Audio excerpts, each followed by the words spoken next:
I didn't need God. And so in my Air Force years, I lived a pretty debauched life.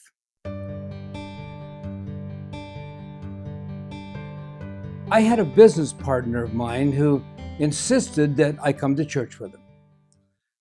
I was not about to go to church. I was making money. My life was quite good, I thought. I don't need God. I don't need anybody taking my money that I've worked hard to make. And I had a real resistance to churches who asked for money, by the way. I told my partner, no, I can't do it now. I've got this going on. I'm this busy or whatever.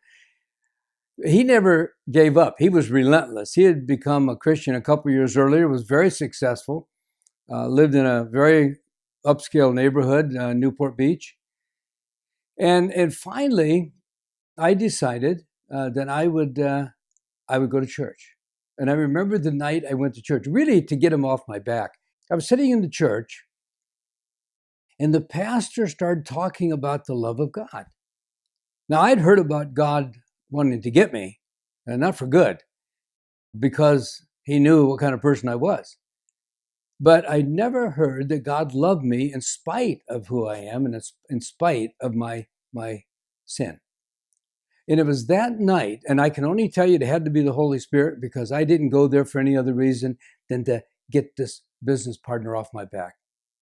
But at that moment in time, I had this great sense that Christ was real. And in my heart, I acknowledged God's love through his son, Jesus. Never went forward. I'd done that enough when I was young. Never told anyone. But I walked out of that church that night different. When I came to Christ, I have to say I was a skeptic.